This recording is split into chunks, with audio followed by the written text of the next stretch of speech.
പിതാവിൻ്റെയും പുത്രൻ്റെയും പരിശുദ്ധാത്മാവിൻ്റെയും നാമത്തിൽ ആമേൻ. പിതാവായ ദൈവത്തിൻ്റെ മകളും പുത്രനായ ദൈവത്തിൻ്റെ മാതാവും പരിശുദ്ധാത്മാവിൻ്റെ മണവാട്ടിയുമായ പരിശുദ്ധ അമ്മയോട് ചേർന്ന് ത്രിയേക ദൈവമേ, ഞങ്ങളങ്ങയെ ആരാധിക്കുന്നു, സ്തുതിക്കുന്നു, ഞങ്ങളങ്ങയ്ക്ക് നന്ദി പറയുന്നു. ഈ പ്രിയപ്പെട്ട മാതാവിനെ ഞങ്ങൾക്ക് അമ്മയായി നൽകിക്കൊണ്ട് കുരിശിൽ നിന്ന് വലിയ സ്നേഹത്തിൻ്റെ പാരമ്യമായ അമ്മയെ നൽകിക്കൊണ്ട് ഞങ്ങളെ അനുഗ്രഹിച്ച യേശുവെ, ഞങ്ങൾ അങ്ങേക്ക് നന്ദി പറയുന്നു. അമ്മയോട് കൂടെ ഞങ്ങളെയും ലോകം മുഴുവനെയും കത്തോലിക്ക തിരുസഭയെയും ഞങ്ങളുടെ കുടുംബങ്ങളെയും ഞങ്ങളെല്ലാ നിയോഗങ്ങളോടും പ്രാർത്ഥനകളോടും കൂടി അങ്ങയെ തിരുസന്നിധിയിലേക്ക് സമർപ്പിച്ചുകൊണ്ട് ഞങ്ങൾ പ്രാർത്ഥിക്കുന്നു. ദൈവകൃപ നിറഞ്ഞ മറിയമേ സ്വസ്തി, കർത്താവ് അങ്ങയോട് കൂടെ സ്ത്രീകളിൽ അങ്ങ് അനുഗ്രഹിക്കപ്പെട്ടവളാകുന്നു. അങ്ങയുടെ ഉദരത്തിൻ ഫലമായ ഈശോ അനുഗ്രഹിക്കപ്പെട്ടവനാകുന്നു. പരിശുദ്ധ മറിയമേ തമ്പുരാൻ്റെ അമ്മേ, പാപികളായ ഞങ്ങൾക്ക് വേണ്ടി ഇപ്പോഴും ഞങ്ങളുടെ മരണസമയത്തും തമ്പുരാനോട് അപേക്ഷിക്കണമേ. ആമേൻ. ഈശോ മിശിഹായുടെ സകല വാഗ്ദാനങ്ങൾക്കും ഞങ്ങൾ യോഗ്യരാകുവാൻ സർവേശ്വരൻ്റെ പരിശുദ്ധ ദൈവമാതാവേ, ഞങ്ങൾക്ക് വേണ്ടി അപേക്ഷിക്കണമേ. ഈശോ മിശിഹായ്ക്ക് സ്തുതിയായിരിക്കട്ടെ. പ്രിയപ്പെട്ട ദൈവമക്കളെ, ഈ ഒക്ടോബർ മാസത്തിൽ അമ്മയോട് ചേർന്ന് നമ്മൾ പ്രാർത്ഥിക്കുകയും അമ്മയോടൊപ്പം വലിയ യുദ്ധത്തിൽ ഏർപ്പെടുകയും പരിശുദ്ധ ജപമാലകൾ ചൊല്ലി, കോടാനുകോടി ജപമാലകൾ ചൊല്ലി അമ്മയുടെ സജീവമായ സാന്നിധ്യത്തെ വിളിച്ചിറക്കിക്കൊണ്ട് അമ്മയുടെ ശക്തമായ സംരക്ഷണത്തിലും മധ്യസ്ഥത്തിലും അമ്മയുടെ മക്കൾ ഒരുമയോടെ പ്രാർത്ഥിക്കുമ്പോൾ ഉറപ്പ് ദൈവത്തിൻ്റെ ശക്തമായ ഇടപെടൽ അമ്മയിലൂടെ നമുക്ക് ലഭിക്കും. അമ്മ എന്ന് പറയുന്നത് ഉറപ്പുള്ള ഒരു കോട്ടയാണ്. അതോടൊപ്പം തന്നെ പരിശുദ്ധ അമ്മ എന്നുള്ള ആ വലിയ മഹത്വമേറിയ സ്ഥാനത്തെ ധ്യാനിച്ചുകൊണ്ട് നമ്മൾ ആയിരിക്കുമ്പോൾ പ്രിയപ്പെട്ടവരെ, നമുക്ക് വലിയ ഉറപ്പുണ്ട്, ബലമുണ്ട്. ഒരമ്മയുടെ സ്നേഹം എന്ന് പറയുന്നത് ഒരു അത്യാവശ്യമായ സ്നേഹമാണ്. ദൈവപ്രമാണങ്ങളിലൂടെ നമ്മൾ കടന്നു പോകുമ്പോൾ നമ്മൾ അവിടെയെങ്ങും കാണുന്നില്ല മാതാപിതാക്കൾ മക്കളെ സ്നേഹിക്കണം, അമ്മ മക്കളെ സ്നേഹിക്കണമെന്ന് ഒരിടത്തും പറയുന്നില്ല. പിന്നെയോ മക്കൾ മാതാപിതാക്കളെ ബഹുമാനിക്കണം എന്നൊക്കെ പറയുന്നുണ്ട്. അതിൻ്റെ കാരണം എന്തെന്ന് ചോദിച്ചാൽ, ഈ അമ്മയുടെ സ്നേഹം ഒരു അത്യാവശ്യ സ്നേഹമാണ്. അതായത് ഒരമ്മയ്ക്ക് ഒരിക്കലും തൻ്റെ മക്കളെ ഉപേക്ഷിക്കാനോ വെറുക്കാനോ മുറിച്ചു മാറ്റാനോ സാധിക്കത്തില്ല. ഈ ലോകത്തിലെ ചില അമ്മമാരൊക്കെ ചെയ്താലും പരിശുദ്ധ അമ്മ കുരിശിൻ്റെ ചുവട്ടിൽ നിന്ന് നമ്മുടെ മാതൃത്വം ഏറ്റെടുത്തത് തൻ്റെ തിരുക്കുമാരൻ്റെ അന്ത്യാഭിലാഷമായിട്ടാണ്. അതുകൊണ്ട് തന്നെ നമ്മെ അതുപോലെ സ്നേഹിക്കുന്ന ഒരമ്മ, അമ്മയുടെ സ്നേഹം ഒരു കുഞ്ഞിന് അവകാശമാണ്. അതുകൊണ്ട് തന്നെ ഈ ലോകത്തിലേക്ക് നോക്കിക്കോ, അമ്മമാരുടെ സ്നേഹം എന്ന് പറയുന്നത് എല്ലാ മക്കളിലേക്കും ഒഴുകിയെത്തുന്ന സ്നേഹമാണ്. ഒരു കുഞ്ഞിന് അപകടമുണ്ടാകുമ്പോൾ, ചിലപ്പോൾ ഒരു കുഞ്ഞ് പെട്ടെന്ന് കിണറ്റിൽ വീണാൽ, ഒരു വണ്ടിയുടെ മുമ്പിലേക്ക് ചാടിയാൽ, അല്ലെങ്കിൽ റോഡ് വട്ടം മുറിച്ച് കിടക്കുമ്പോഴൊക്കെ വണ്ടികളെ നോക്കാതെ, വരാൻ പോകുന്ന അപകടത്തെ നോക്കാതെ ആ കുഞ്ഞിനെ രക്ഷിക്കാൻ വേണ്ടി റോട്ടിലേക്ക് ചാടിയ അമ്മമാരുടെ കഥകളും, കിണറ്റിലേക്ക് ചാടിയ അല്ലെങ്കിൽ തോട്ടിലേക്ക് ചാടിയ, കടലിലേക്ക് ചാടിയ ഒത്തിരി അമ്മമാരുടെ വലിയ കഥകളും നമ്മൾ കേട്ടിട്ടുണ്ട്. കാരണം മറ്റൊന്നുമില്ല, അമ്മയ്ക്ക് തൻ്റെ മക്കളെ സ്നേഹിക്കാതിരിക്കാനോ അവരുടെ അപകടങ്ങളിൽ വേദനകളിൽ ഓടിയെത്തി സഹായിക്കാതിരിക്കാനോ സാധ്യമല്ല. നമുക്കറിയാം, കാട്ടിലെ ഏത് മൃഗത്തെ നോക്കിക്കോ, മെരുക്കാൻ പറ്റാത്ത മൃഗങ്ങളുണ്ട്, ക്രൂരരായ മൃഗങ്ങളുണ്ട്. അങ്ങനെ ഉള്ള മൃഗങ്ങളാണെങ്കിൽ കൂടിയും അവയ്ക്ക് അവയുടെ മക്കളോടുള്ള മാതൃസ്നേഹം, വാത്സല്യം വളരെ വലുതാണ്. എന്ന് പറഞ്ഞാൽ ഈ അമ്മമാർക്കും ആ അമ്മമാരുടെ ഉള്ളിൽ മക്കളെ സ്നേഹിക്കാനുള്ള ഒരു പ്രത്യേക സ്നേഹം, വാത്സല്യം അതിൽ തന്നെ ഉണ്ട്. അതുകൊണ്ട് മാതാവിൻ്റെ സ്നേഹം, അമ്മയുടെ സ്നേഹം എന്ന് പറഞ്ഞത് അമ്മയിൽ നിക്ഷിപ്തമാണ്. അതുകൊണ്ടാണ് മാതാപിതാക്കൾ മക്കളെ സ്നേഹിക്കണം എന്ന ഒരു കൽപ്പന ദൈവം പറയാത്തത്. ദൈവം ഈ സ്നേഹം അവരിൽ നിക്ഷേപിച്ചിട്ടുണ്ട്. അതിനാൽ തന്നെ പ്രിയപ്പെട്ട മക്കളെ, നമ്മുടെ പരിശുദ്ധ അമ്മ, നമ്മുടെ പ്രിയപ്പെട്ട അമ്മ, ആ അമ്മ നമ്മെ അതുപോലെ വിലമതിക്കുന്നുണ്ട്, അതുപോലെ സ്നേഹിക്കുന്നുണ്ട്. നമ്മുടെ കാര്യത്തിൽ അതുപോലെ ശ്രദ്ധാലുവാണ്. അത്യാവശ്യമായ സ്നേഹമാകുന്ന ആ അമ്മയുടെ സ്നേഹം അമ്മ നമ്മുടെ അത്യാവശ്യ ഘട്ടങ്ങളിൽ നമുക്ക് നിറച്ചു നൽകി നമ്മെ അനുഗ്രഹിക്കും. ഇനി ഈ അമ്മ നമ്മെ സ്നേഹിക്കാനും വിലമതിക്കാനുമുള്ള വലിയ കാരണമുണ്ട്. അതായത് യേശുവിൻ്റെ കുരിശുമരണം നമ്മെ നേടാൻ വേണ്ടിയാണ്. ഈ കുരിശുമരണത്തിലൂടെ വീണ്ടെടുക്കപ്പെട്ടവരാണ് ക്രിസ്ത്യാനികൾ. അതുകൊണ്ട് തന്നെ ആ കുരിശിൻ്റെ ചുവട്ടിൽ നിൽക്കുന്ന പരിശുദ്ധ അമ്മയ്ക്കറിയാം എന്തുമാത്രം വില കൊടുത്താണ് എൻ്റെ തിരുക്കുമാരൻ ഈ മക്കളെ വീണ്ടെടുത്തത്. നമുക്കറിയാം, ഒരു അമ്മയുടെ മകൻ വലിയ വില കൊടുത്ത് ഒരു വസ്തു വാങ്ങിച്ചാൽ, ഒരു സ്ഥലം വാങ്ങിച്ചാൽ, ഒരു വാഹനം വാങ്ങിച്ചാൽ, എന്തെങ്കിലും വാങ്ങിച്ചാൽ ആ വില ഒത്തിരിയേറെ വില കൊടുത്താ വാങ്ങിച്ചേ. അതുകൊണ്ട് തന്നെ ആ മകൻ്റെ അമ്മ ആ മകൻ വില കൊടുത്ത് വാങ്ങിച്ചതിനെ ബഹുമാനിക്കും, സ്നേഹിക്കും, ആദരിക്കും. അതല്ലേ സാധാരണ. ഇവിടെ നോക്കിക്കേ, യേശു തൻ്റെ ജീവൻ കൊടുത്ത്, തൻ്റെ രക്തം കൊടുത്ത്, തൻ്റെ ശരീരം കൊടുത്ത്, തന്നെ കൊടുത്ത് വീണ്ടെടുത്തതാണ് നമ്മെ. അതുപോലെ വില കൊടുത്ത് തൻ്റെ തിരുക്കുമാരൻ നേടിയെടുത്ത, വാങ്ങിച്ചെടുത്ത, സ്വന്തമാക്കിയ ഈ വിലപ്പെട്ടതിനെ ആ പുത്രൻ്റെ അമ്മ, പ്രിയപ്പെട്ട ദൈവമക്കളെ, എത്രമാത്രം സ്നേഹിക്കുമെന്ന് നമുക്ക് ചിന്തിക്കാൻ പോലും പറ്റത്തില്ല. അത്രമാത്രം പരിശുദ്ധ അമ്മ നമ്മെ സ്നേഹിക്കും. അതുകൊണ്ട് തന്നെ പ്രിയപ്പെട്ടവരെ, ഈ മാതൃസ്നേഹം നമുക്ക് ഉറപ്പുള്ള ഒരു കോട്ടയാണ്. ഈ അമ്മയുടെ കൂടെ, അമ്മയുടെ മധ്യസ്ഥം, അമ്മയുടെ സാന്നിധ്യം നമ്മൾ വിളിച്ചപേക്ഷിച്ചുകൊണ്ട് നമ്മുടെ വേദനകളിൽ, തിരസ്കരണങ്ങളിൽ, രോഗപീഠകളിൽ, തകർച്ചകളിൽ, പൈശാചിക പീഠകളിൽ, ഒത്തിരിയേറെ മഹാമാരിയുടെ ഈ കാലഘട്ടത്തിൽ ഈ ഉറപ്പുള്ള സങ്കേതമാകുന്ന, കോട്ടയാകുന്ന പരിശുദ്ധ അമ്മയെ വിളിച്ച് എൻ്റെ പ്രിയപ്പെട്ട മക്കളെ നമ്മൾ പ്രാർത്ഥിച്ചാൽ ഈ മാതൃസ്നേഹം നമ്മിലേക്ക് നിറഞ്ഞ് കവിഞ്ഞ് ഒഴുകും. വെളിപാടിൻ്റെ പുസ്തകത്തിൽ 12-ാം അധ്യായത്തിൽ പരിശുദ്ധാമ്മയെക്കുറിച്ച് ഇങ്ങനെയാണ് പറയുന്നത്: സൂര്യനെ ഉടയാടയാക്കിയ സ്ത്രീ. സൂര്യനെ ഉടയാടയാക്കുക എന്ന് പറഞ്ഞാൽ സൂര്യനാൽ നിറയപ്പെട്ടിരിക്കുന്ന, അല്ലെങ്കിൽ സൂര്യനാൽ പൊതിയപ്പെട്ടിരിക്കുന്ന ഒരമ്മ. നീതി സൂര്യനായ യേശുവിനാൽ, ഈ സൂര്യൻ്റെ വലിയ പ്രകാശത്താൽ പൊതിയപ്പെട്ടവളാണ് പരിശുദ്ധയമ്മ. നമുക്കറിയാം, സൂര്യൻ്റെ പ്രകാശത്തിൽ നിന്നും സൂര്യൻ്റെ ചൂടിൽ നിന്നും ഒരു വസ്തുവിനും ഈ ഭൂമിയിൽ ഒളിഞ്ഞിരിക്കുക അസാധ്യമാണ്. അതുപോലെ തന്നെ ഈ അമ്മയാകുന്ന ആ സൂര്യനെ ഉടയാടയാക്കിയ, സൂര്യൻ്റെ ചൂട് സ്വീകരിച്ച ഈ പരിശുദ്ധ അമ്മയുടെ മാതൃസ്നേഹത്തിൽ നിന്ന്, മാതൃവാത്സല്യത്തിൻ്റെ ചൂടിൽ നിന്ന് ഈ ഭൂമിയിലെ ഒരു മനുഷ്യനും അകന്നിരിക്കാൻ സാധ്യമല്ല. ഈ അമ്മ, അതാണ് ഈ അമ്മയുടെ മാതൃസ്നേഹം, അതാണ് ഈ അമ്മയുടെ മാതൃവാത്സല്യം. അത്രമാത്രം ശക്തമാണ്. എല്ലാവരെയും പൊതിയുന്ന, എല്ലാവരെയും ചേർത്ത് പിടിക്കുന്ന, എല്ലാവർക്കും ചൂട് പകരുന്ന, എല്ലാവർക്കും സ്നേഹം നൽകുന്ന പരിശുദ്ധ അമ്മയാണ് നമ്മുടെ അമ്മ. അതുകൊണ്ട് തന്നെ പ്രിയപ്പെട്ട ദൈവമക്കളെ, ഈ അമ്മ നമുക്ക് കരുത്താണ്. അതുകൊണ്ട് തന്നെ ഈ ഒക്ടോബർ മാസത്തിൽ ജപമാല ചൊല്ലി നമ്മൾ ഈ അമ്മയുടെ മധ്യസ്ഥത്തിൽ നമ്മുടെ നിയോഗങ്ങൾ, നമ്മുടെ പ്രാർത്ഥനകൾ, നമ്മുടെ ഓരോ അവസ്ഥകൾ സമർപ്പിച്ച് പ്രാർത്ഥിക്കുമ്പോൾ ഈ അമ്മയുടെ മാതൃവാത്സല്യത്തിൽ നിന്ന് അമ്മ നമ്മുടെ ജീവിതത്തിൽ അത് ശക്തമായിട്ട് ഇടപെടും. ഇനി അമ്മയുടെ കരുത്ത് നമ്മൾ ഈ ദിവസങ്ങളൊക്കെ ഒത്തിരി ധ്യാനിച്ചു.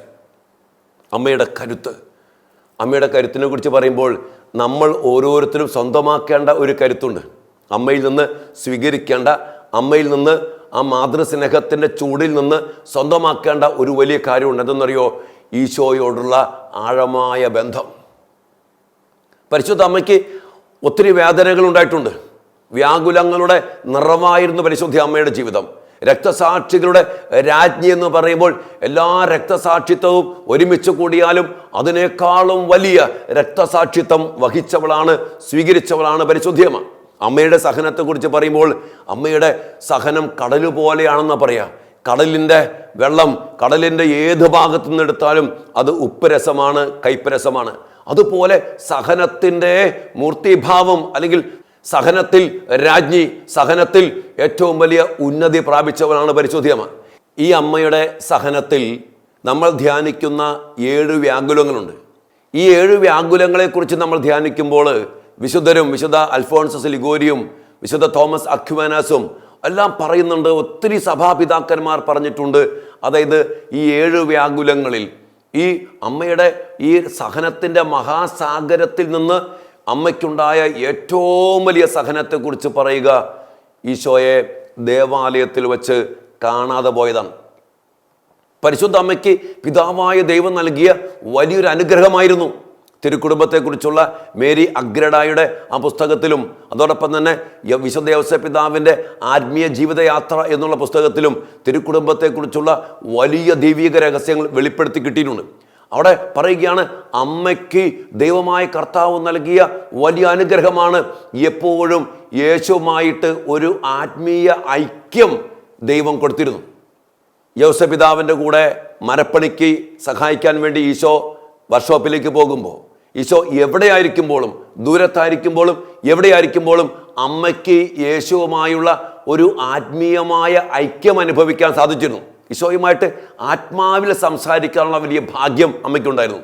അതോടൊപ്പം തന്നെ അതുകൊണ്ടാണ് ഈശോയുടെ പരസ്യ ജീവിത കാലഘട്ടത്തിൽ ഈശോയുടെ പിന്നാലെ അമ്മയെ കാണുന്നില്ല.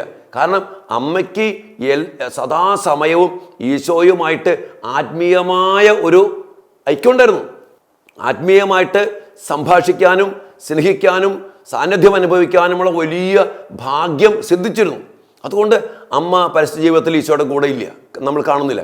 എന്നാൽ ഈശോയ്ക്ക് അമ്മയുടെ സാന്നിധ്യം അത്യാവശ്യമായ സമയം ഏതാണോ ആ സമയത്തൊക്കെ പരിശുദ്ധ അമ്മ ഈശോയുടെ കൂടെ ഉണ്ടായിരുന്നു. അതാണ് അമ്മയുടെ വലിയ കരുത്ത്. അതുകൊണ്ട് തന്നെ ഈ അമ്മയുടെ ജീവിതത്തിൻ്റെ ഏറ്റവും വലിയ ബലം, ഏറ്റവും വലിയ കരുത്ത് ദൈവത്തോടുള്ള ഐക്യം, തൻ്റെ തിരുക്കുമാരനോട് ആത്മീയമായിട്ടും മാനസികമായിട്ടും ശാരീരികമായിട്ടും ഐക്യപ്പെട്ടിരിക്കാനുള്ള വലിയ കരുത്ത്, അഭിഷേകം കിട്ടിയിരുന്നു. എന്നാൽ അതിൽ നിന്ന് അല്പം മാറ്റമുണ്ടായത്, അല്പമല്ല ഒരു വലിയ മാറ്റമുണ്ടായത് ആ ദേവാലയത്തിൽ ഈശോയെ കാണാതെ പോയപ്പോഴാണ്. ആ സമയത്തെക്കുറിച്ച് നമ്മളവിടെ വായിക്കുന്നുണ്ട്. അമ്മയ്ക്ക് വലിയ സങ്കടം, എൻ്റെ പ്രിയപ്പെട്ട മകനെ കാണാതെ പോയി. ആ ഒരു ആത്മീയമായിട്ട് ഇതുവരെ ഉണ്ടായിരുന്ന ഐക്യം പോലും ആ സമയത്ത് നഷ്ടപ്പെട്ടു പോയി. അത് അമ്മയെ സംബന്ധിച്ച് ഏറ്റവും വലിയ വ്യാകുലമായിരുന്നു. ശമയോൻ പ്രവചിക്കുമ്പോൾ ഈശോയുടെ സാന്നിധ്യം അമ്മയുടെ അരികിലുണ്ട്. ഈജിപ്തിലേക്ക് പലായനം ചെയ്യുമ്പോൾ അമ്മയുടെ കൂടെ ഈശോയുണ്ട്.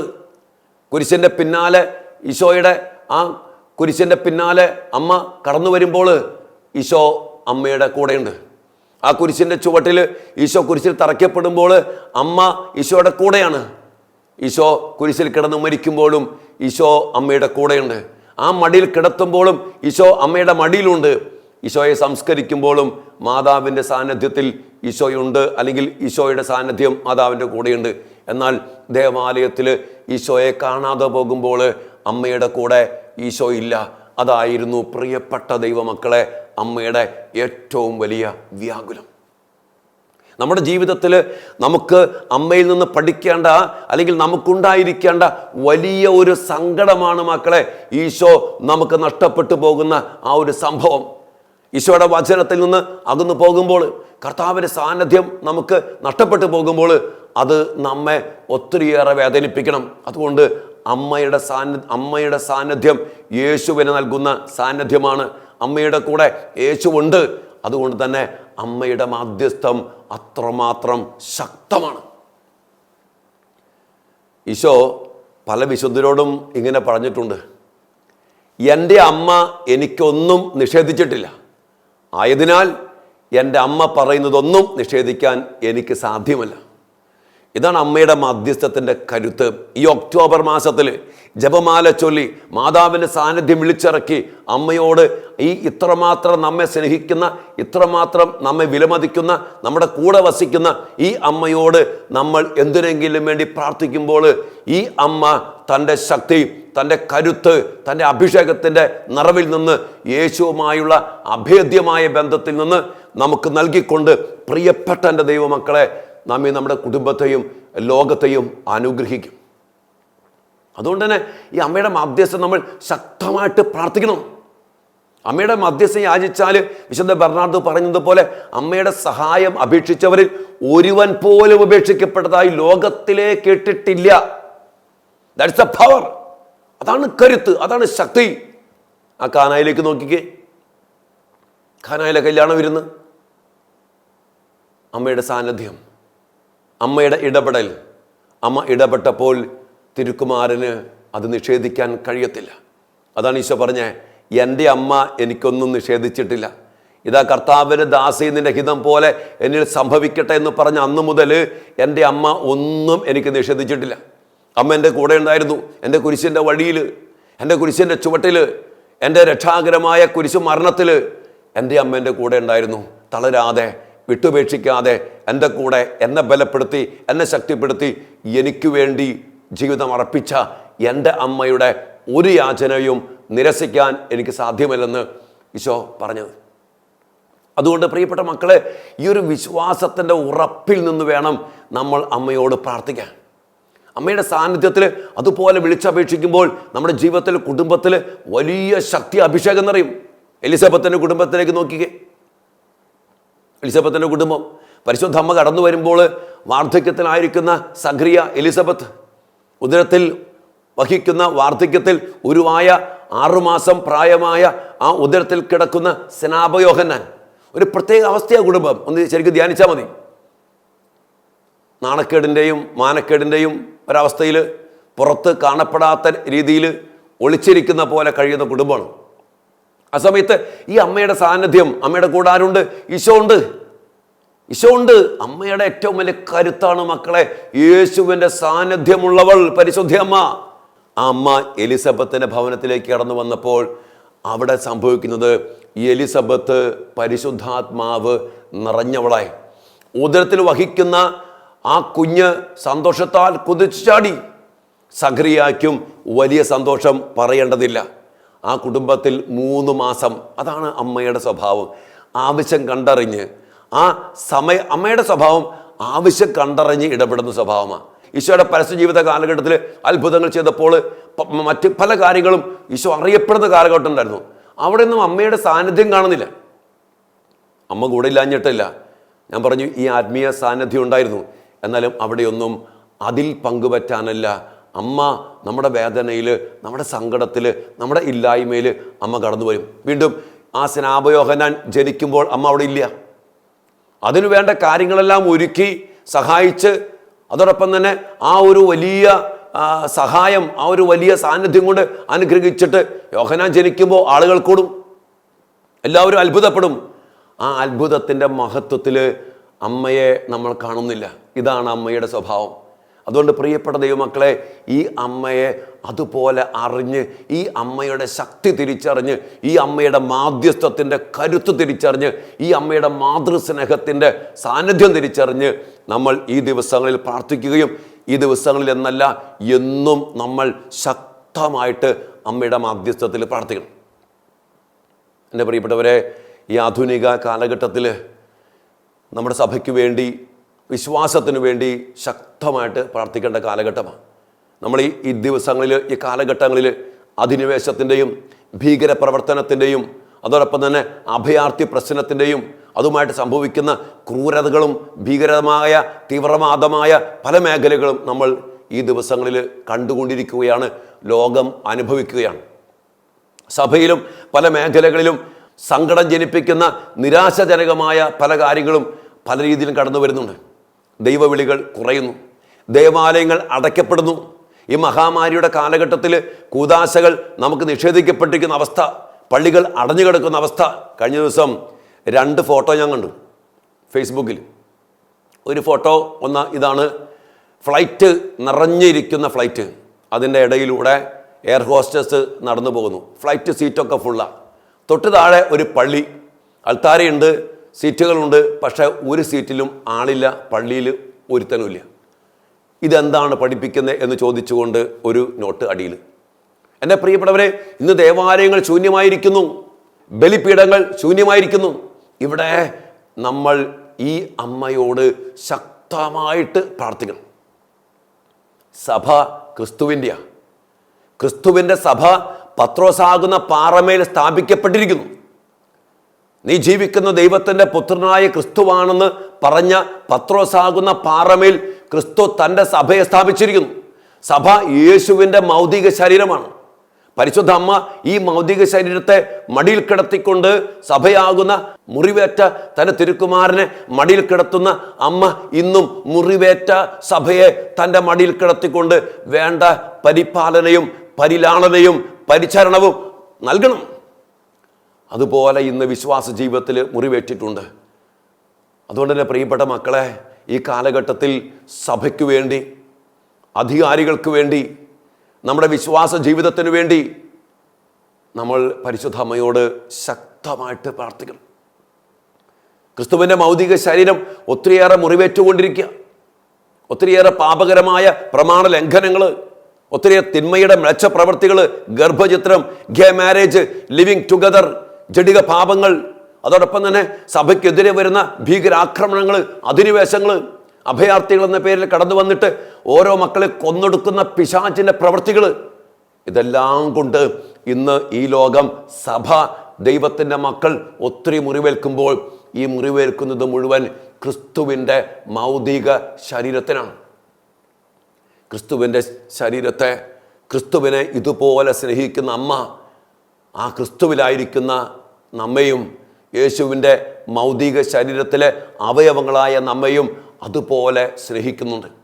ആ സ്നേഹത്തിൻ്റെ, ആ മാതൃവാത്സല്യത്തിൻ്റെ, നിർബന്ധമായിട്ടും അത്യാവശ്യമായ ഈ സ്നേഹത്തിൻ്റെ, മാതൃവാത്സല്യത്തിൻ്റെ ആ അനുഭവത്തിൽ നിന്നുകൊണ്ട് നമുക്ക് പ്രാർത്ഥിക്കാൻ സാധിക്കണം. മക്കളെ, ദൈവകൃപ നിറഞ്ഞ മറിയമേ സ്വസ്തി, കർത്താവ് അങ്ങയോട് കൂടെ, സ്ത്രീകളിൽ നീ അനുഗ്രഹിക്കപ്പെട്ടവളാകുന്നു, അങ്ങയുടെ ഉദരത്തിൻ്റെ ഫലമായ ഈശോ അനുഗ്രഹിക്കപ്പെട്ടവനാകുന്നു. പരിശുദ്ധ മറിയമേ, തമ്പുരാൻ്റെ അമ്മയെ, പാപികളായ ഞങ്ങൾക്ക് വേണ്ടി ഇപ്പോഴും ഞങ്ങളുടെ മരണസമയത്തും തമ്പുരാനോട് അപേക്ഷിക്കണമേ. ശക്തമായിട്ട് പ്രാർത്ഥിക്കണം പ്രിയപ്പെട്ട മക്കളെ. പിശാച് അതുപോലെയാണ് ഇന്ന് ദൈവമക്കളെയും നശിപ്പിക്കാൻ വേണ്ടി കടന്നു വരുന്നത്. മനുഷ്യന് സ്വാതന്ത്ര്യമുണ്ട്, ഇഷ്ടമുള്ളത് തിരഞ്ഞെടുക്കാം. നന്മയും തിന്മയും നമ്മുടെ മുമ്പിലുണ്ട്, ജീവനും മരണവും നമ്മുടെ മുമ്പിലുണ്ട്, വചനമുണ്ട്, ലോകത്തിൻ്റെ കാര്യങ്ങളുണ്ട്, തെറ്റിദ്ധരിപ്പിക്കുന്ന പല പല പഠിപ്പിക്കലുകളുണ്ട്. പലതും ഒന്നാണ്, ആ ദൈവവും നമ്മുടെ ദൈവവും ഒന്നാണ്, ഈശോയും മറ്റൊന്നും ഒന്നാണ്. ഈശോയുടെ കുരിശുമരണത്തെ നിഷേധിക്കുന്ന, ദൈവത്തിൻ്റെ ആ കാരുണ്യത്തെ, ആ സ്നേഹത്തെ നിഷേധിക്കുന്ന ഒത്തിരി ഒത്തിരി തെറ്റായ പഠിപ്പിക്കലുകൾ പിശാച് കൊണ്ടുവരുന്നുണ്ട്. ഇവിടെയൊക്കെ പ്രിയപ്പെട്ട മക്കളെ, നമ്മൾ പരിശുദ്ധ അമ്മയോട് നമുക്ക് ശരിക്കും അമ്മയെ അതുപോലെ ആശ്രയിക്കണം. മക്കളെ, അമ്മയെ കെട്ടിപ്പിടിക്കണം, അമ്മയുടെ മടിയിലിരിക്കണം, അമ്മയുടെ നീലാങ്കി കൊണ്ട് പൊതിയപ്പെടണം, അമ്മയുടെ സംരക്ഷണം നമുക്ക് വേണം.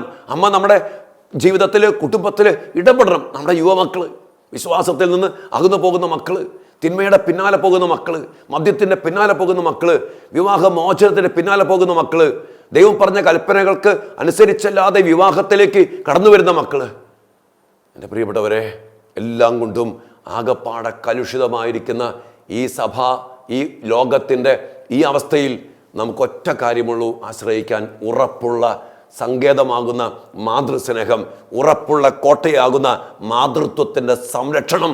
അത് എൻ്റെ പ്രിയപ്പെട്ട മക്കളെ വേറെ എവിടെയുമില്ല, വേറെ എവിടെയുമില്ല. ഇത്രമാത്രം ഉറപ്പുള്ളത് ഈ പരിശുദ്ധ അമ്മയിൽ മാത്രമാണ്. ഈ അമ്മയോട് ചേർന്ന് ഈ അമ്മയാകുന്ന മാതൃ സംരക്ഷണത്തിൻ്റെ കോട്ടയ്ക്കുള്ളിൽ, ആ മാതൃവാത്സല്യത്തിൻ്റെയും സ്നേഹത്തിൻ്റെയും സംരക്ഷണത്തിൽ എന്നുമായിരിക്കുവാൻ നമുക്ക് സാധിക്കുമ്പോൾ അവിടെ നമുക്ക് സുരക്ഷിതത്വമുണ്ട്, ഇവിടെ നമുക്ക് സമാധാനമുണ്ട്. ഈ അമ്മ നമുക്ക് വേണ്ടി ഇടപെടും. ഈ അമ്മ കാനായിലെ വീട്ടിൽ നിന്ന പോലെ നമുക്ക് വേണ്ടി മധ്യസ്ഥം വഹിക്കും. ഈ അമ്മ നമ്മുടെ ജീവിതത്തിൽ അതിശക്തമായിട്ട് ഇടപെടും. അതുകൊണ്ട് അമ്മയോട് ചേർന്ന് നമുക്ക് പ്രാർത്ഥിക്കാം. ഇനിയുള്ള ജീവിതം മുഴുവനും അമ്മയുടെ സാന്നിധ്യം ഈ പറഞ്ഞ പോലെ ആ സ്നേഹത്തിൻ്റെ, ആ വാത്സല്യത്തിൻ്റെ നിറവിൽ അനുഭവിച്ചുകൊണ്ട് അമ്മയ്ക്ക് നമുക്കെല്ലാം സമർപ്പിക്കാം. അമ്മ നമുക്ക് വേണ്ടി മധ്യസ്ഥം വഹിക്കട്ടെ. നമുക്ക് പ്രാർത്ഥിക്കാം. അമ്മേ മാതാവേ, അമ്മയുടെ മാതൃവാത്സല്യത്തിൻ്റെ ആഴം ഞങ്ങൾ അറിയുന്നു. അമ്മയ്ക്ക് ഞങ്ങളെ സ്നേഹിച്ചേ മതിയാകൂ. കാരണം അമ്മ കൃപ നിറഞ്ഞ അമ്മയാ. അമ്മയുടെ മാതൃത്വം സ്നേഹത്തിൻ്റെ നിറവാണ്. അമ്മയുടെ മാതൃത്വത്തിൻ്റെ ശക്തി ഈശോയുമായുള്ള അഭേദ്യമായ ബന്ധമാണ്. ഈശോയ്ക്ക് അമ്മയെ നിഷേധിക്കാൻ പറ്റത്തില്ല. അമ്മയുടെ ആഗ്രഹങ്ങൾ ഈശോയ്ക്ക് തിരസ്കരിക്കാൻ പറ്റത്തില്ല. അതുപോലെ ഈശോ സ്നേഹിക്കുന്ന അമ്മയാണല്ലോ. ഈശോയെ, അമ്മയോട് ഞങ്ങൾ നന്ദി പറയുമ്പോൾ അമ്മയുടെ വലിയ മാധ്യസ്ഥത്തിൽ സഭയെയും ലോകരാജ്യങ്ങളെയും സഭാധികാരികളെയും ഞങ്ങളുടെ കുടുംബങ്ങളെയും പൗരോഹിത്യത്തെയും സമർപ്പണ ജീവിതത്തെയും ദാമ്പത്യ ജീവിതത്തെയും യുവമക്കളെയും കുഞ്ഞുമക്കളെയും ഞങ്ങളുടെ മക്കൾ വസിക്കുന്ന വീടുകളെയും വീടിരിക്കുന്ന മണ്ണിനെയും അവിടുന്ന് അനുഗ്രഹിക്കണമേ. അമ്മയുടെ സാന്നിധ്യം, ഈ അമ്മയുടെ സാന്നിധ്യം ഞങ്ങൾക്കെല്ലാം നിറച്ചു നൽകി ഞങ്ങളെ അനുഗ്രഹിക്കണമേ എന്ന് പ്രാർത്ഥിക്കുന്നു. നിത്യം പിതാവും പുത്രനും പരിശുദ്ധാത്മാവുമായ സർവേശ്വരായ എന്നേക്കും ആമേൻ.